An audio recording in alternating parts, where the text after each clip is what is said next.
What up? What up? It's your brother Haru.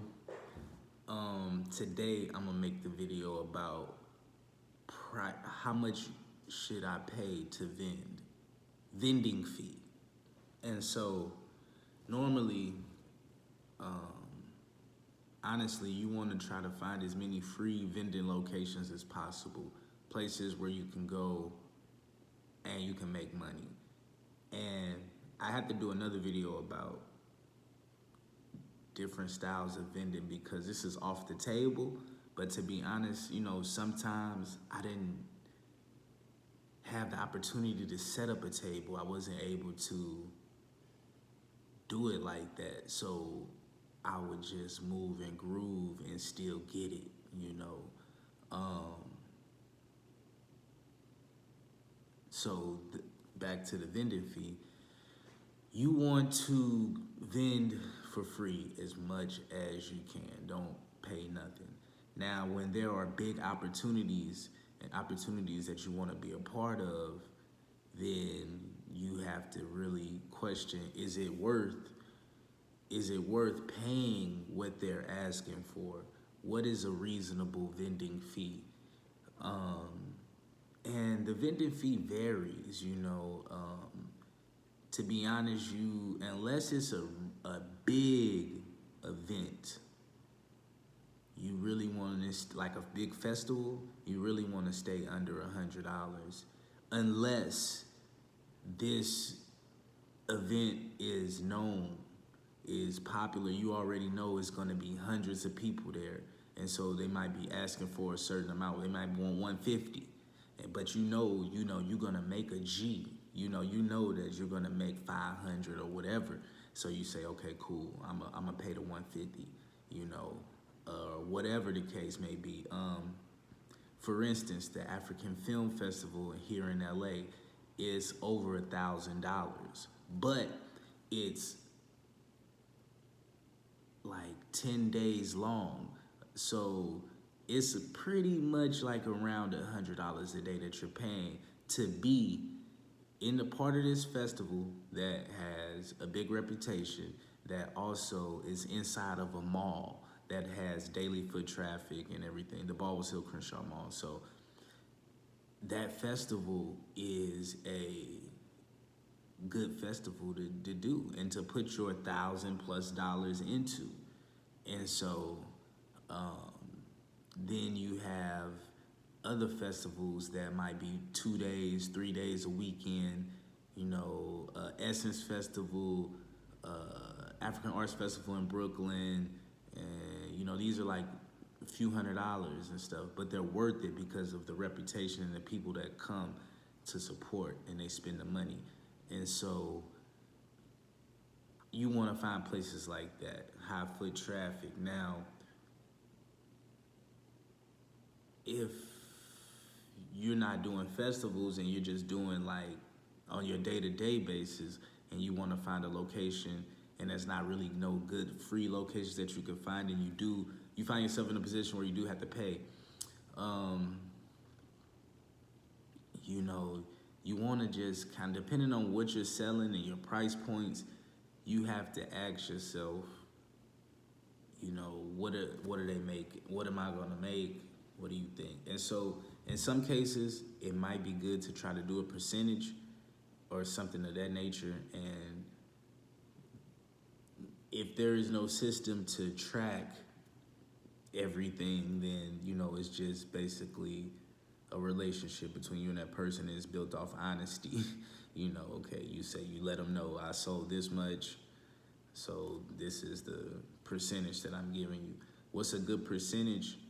I don't really know. I never like doing percentage because I never really want anybody to know how much money I make or anything like that. So whatever the vending fee is, I just want to come to an agreement on that, and I'll pay that. And whatever I make is what I make. I never like people count my money. So you want to basically pay as least as possible to nothing. But show reciprocity at the same time. If you make a bag at a free somewhere where somebody lets you set up for free, there should be some type of exchange, you understand? So you should give something. You should, whether it is something from your table, monetary fund is best. Don't just be like, oh, I'm gonna give you a piece of my jewelry or some of my coat. Don't do that. You know what I'm saying? Honestly, build a stronger relationship with just coming with the bread. You know what I'm saying? So, if you make a lot of money, give something. Support and patronize that person back. They provided an opportunity for you, so you give back. You know what I'm saying? And so it's places that I go, like sometimes I set up in like clubs or whatever, events and stuff. So some people I have good relationship with, they don't charge me nothing, but I'll still come and like pay the entry fee. Like I want to at least pay something because everybody else paid to get in. So if it's $10, $20 at the door, I'm gonna pay that. I'm gonna patronize the food vendor, and I might give you something off my table or pay you, you know what I'm saying? Like in certain situations, because like I said, I really have a good relationship with certain people, like it don't really, they not looking for money, you know what I'm saying? They like be good, but I still give something. So it's good, who, if you have a relationship, it's a family member or whatever, a close friend, and I guess if they monetarily good, just give something. But if you don't necessarily know the person just yet, and you want to build a relationship, it's better to come with the bread. It's better to come with the bread. And that's pretty much simple, That's pretty much simple. Like, don't look for the free places first before you really get into paying the vending fees and stuff. Okay, so this is another thing. This is another thing that you might be able to do. Some places allow it, some places don't. You could split the vending fee. You don't have to pay the whole vending fee by yourself. And so from my past experience, like with the African Arts Festival, like I'll set it up, I'll organize it, I'll manage it, like, I'll be the contact person, and yeah, basically I'll get the booth up front or not even, because like I have a relationship with the people at the festivals. So, you RSVP the booth or pay for the booth up front, and then you split it up and you charge people to come within your booth to sell their products. And so I've done that multiple times, and I create the circumstance to where I'm there for free.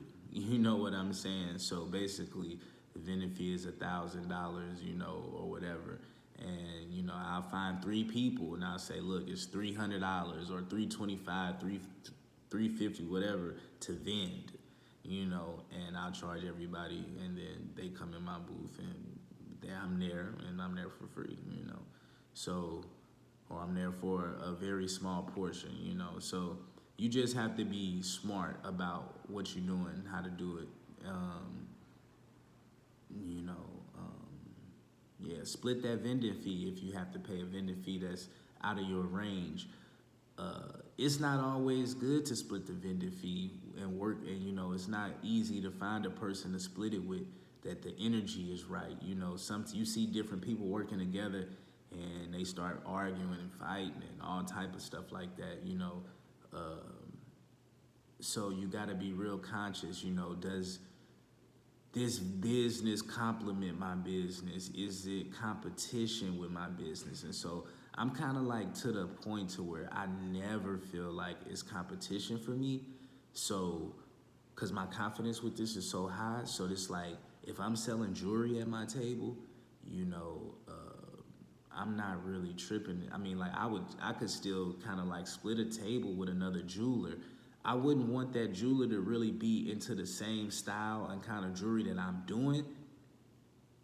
I wouldn't want that. You wouldn't want to create that type of, like, it can't be exactly the same. But even if it was still jewelry, I wouldn't trip. You know what I'm saying? If somebody was like, if I made, or if I was selling, like for instance, I sell CBD products for a company. And so like, if I'm at a table selling CBD products, like I don't think I would really feel a threat if somebody else was with me selling their CBD products or something like that. The company that I work for, we have gummies, the lotion, and like the tincture. So somebody else might come with like the pre-rolls or the bath bombs and the other stuff like that, you know, or have a different kind of like lotion or whatever. So, you know, that's kind of like the mindset of paying a vending fee, the best way to approach it, you know.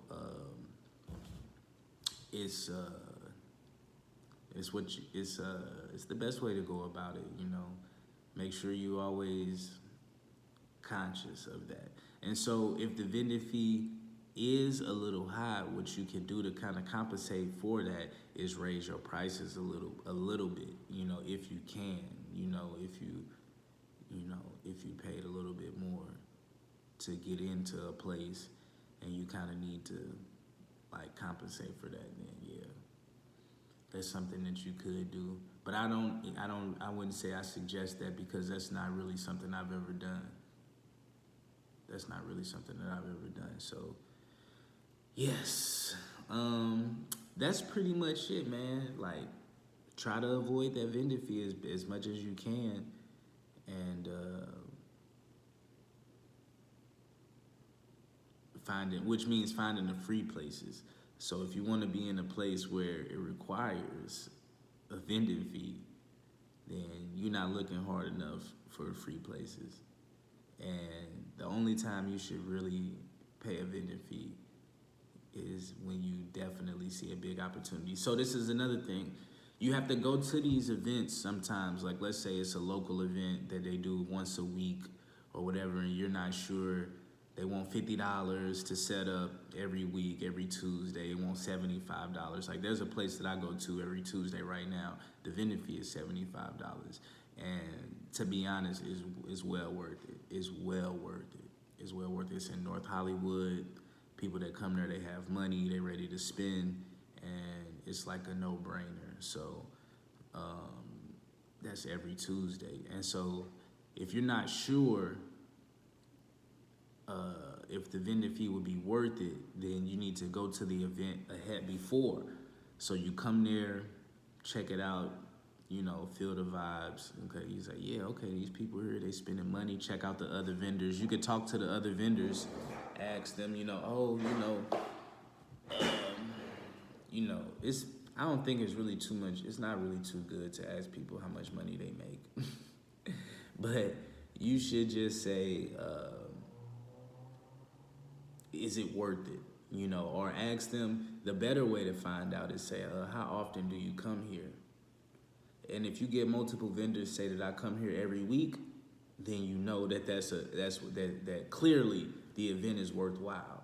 You know what I'm saying? In most cases, unless, you know, everybody don't pay the same vending fee all the time. You know, people know people and have relationships. So some vendors might be there for free. Some vendors might be there for half price. Some vendors might, who knows? And so you a new person trying to come in as a vendor, the event thrower is looking at you like money, you know, a dollar sign. They like, of course they kind of want you to come set up because you're going to pay them to be there.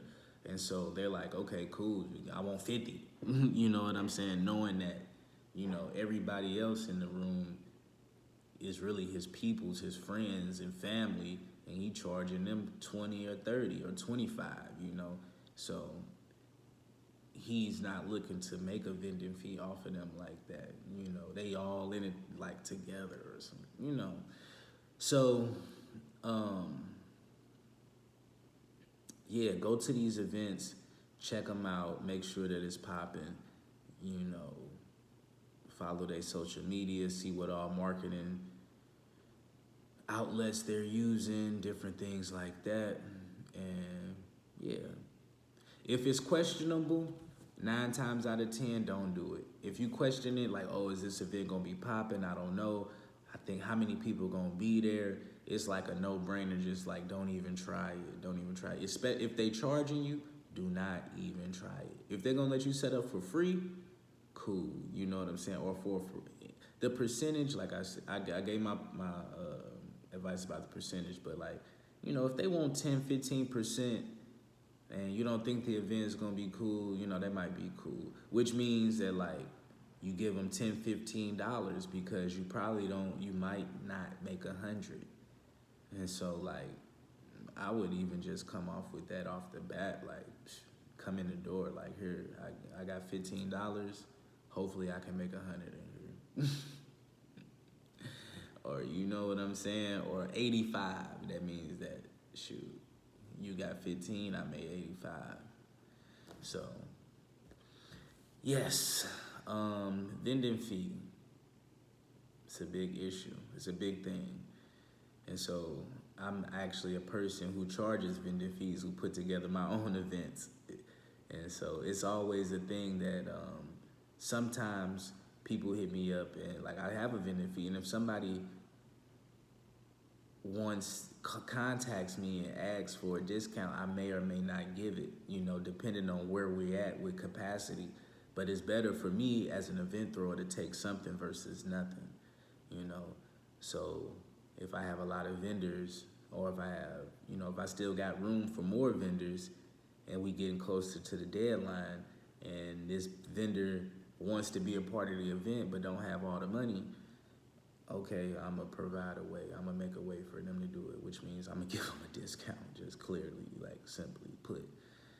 And so that's how it goes. So I appreciate y'all. It's been a nice video, and see you again soon.